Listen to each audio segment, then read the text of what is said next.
여러분 안녕하십니까. 케미스트리 간단히 지배하는 K간지학 강사 김원준입니다. 여러분들 굉장히 반갑고요. 저는 2009년부터 약 10년 동안 EBS에서 수능 특강, 수능 완성, 파이널, 즉 수능 라인을 강의했던 김원준입니다. 여러분들 지금 수험생들 얼마 안 남아서 굉장히 불안하기도 하고 어떤 것부터 또 공부해야 될지도 모르겠고, 거기다가 요새는 코로나가 겹쳐서 여러분들 공부하기 굉장히 힘들 거예요.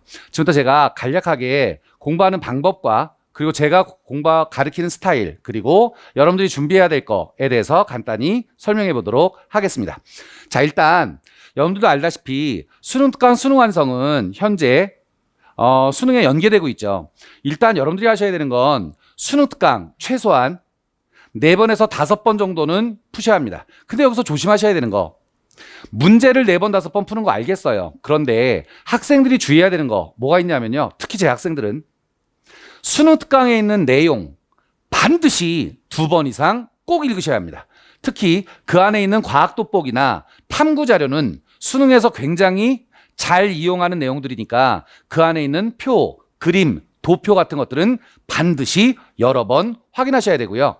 특히 화학은 실험하는 문제들이 많죠. 그 실험하는 문제에서 여러분들이 하셔야 되는 거, 그 안에 있는 실험기구 같은 것도 반드시 확인하셔야 됩니다.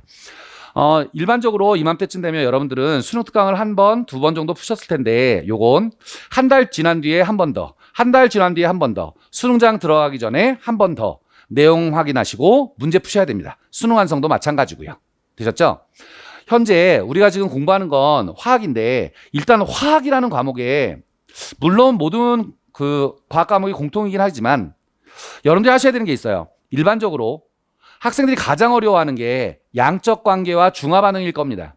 근데 양적 관계와 중화 반응은 현재 수능 특강이나 수능 완성 아니면 기출 모의고사 같은 데 보면 굉장히 많은 유형의 문제가 있지만, 특히 수능에서는 6월, 9월 이 2개에 나와 있는 양적 관계와 중화 반응을 반드시 이용한다는 겁니다. 고로 여러분들은 꼭 하셔야 될 일, 6월, 9월에 있는 양적 관계와 중화 반응은 반드시 문제를 분석하셔서 그와 비슷한 유형의 문제들을 많이 풀어보셔야 수능장에 들어가서 실수하지 않을 수 있습니다. 거기다 하나 더, 학생들이 굉장히 어려워하는 게 하나 있는데요. 양적 관계 중화 반응 4페이지에 있는 문제들을 굉장히 어려운 걸 열심히 풀긴 했는데 앞에서 실수하는 경우가 있죠. 그 실수하는 경우 선생님은 이렇게 표현해요. 난독증.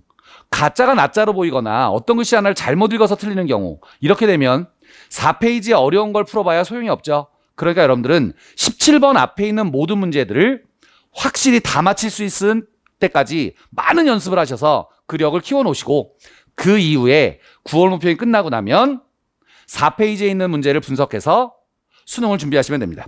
6월, 9월 거기에 있는 문제는 반드시 같은 유형으로 수능에 등장한다. 꼭 기억하시기 바랍니다.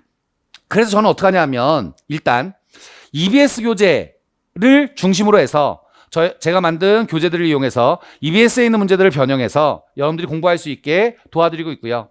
그 다음 제가 수업할 때는 반드시 주 1회 모의고사를 봅니다.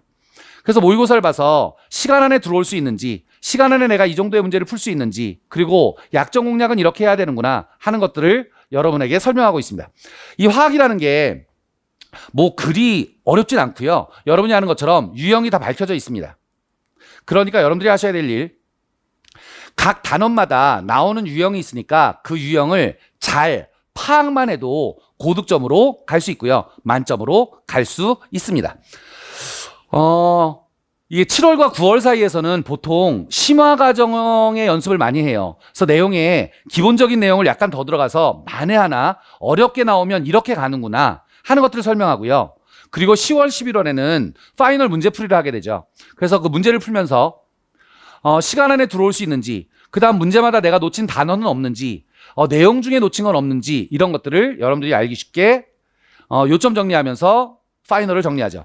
그리고 맨 마지막에 제가 하는 것이 하나 더 있어요. 그거는 올해 나왔던 3월, 4월, 5월, 6월, 7월, 9월, 10월에 나왔던 교육청과 모든 모의고사들을 총망라해서 유형별로 정리를 해드립니다. 이 정리가 지금까지 나간 수험생들을 나중에 찾아오는 거 보면, 대학 가서 찾아오는 거 보면 그때 그게 굉장히 도움이 많이 됐어요. 이런 얘기를 많이 하거든요. 왜냐하면 각 단원마다 3월 달엔 이렇게 나왔고 6월 달엔 이렇게 나왔고 9월 달엔 이렇게 나왔어. 그러니까 수능은 이렇게 나오겠지. 예측도 할 수 있고요. 그 다음 중요한 용어들을 여러분들이 잡을 수도 있고요. 무슨 말인지 이해가시죠? 여러분들이 꼭 기억하셔야 되는 거 이 두 가지입니다. 첫째, EBS에서 나오는 수능 특강, 수능 완성은 반드시 여러 번 반복해서 푸시고요. 특히 수능 특강에 있는 내용은 반드시 여러 번 내용과 그림표, 도표, 그래프 확실히 섭렵해야 된다. 둘째, 6월과 9월에 나온 모든 문제는 수능에 반드시 비슷한 유형으로 등장한다. 고로 6월, 9월 문제는 거의 통째로 암기하다시피 해야 된다. 이해가셨죠? 수험생들 이제 얼마 안 남았는데 여러분들이 지금부터 공부하는데 제가 조금이나마 도움이 됐으면 좋겠고요. 제가 10년 동안 EBS에서 강의한 모든 노하우를 여러분에게 전달하도록 하겠습니다. 저와 함께 수능 만점으로 가보죠. 여러분 화이팅!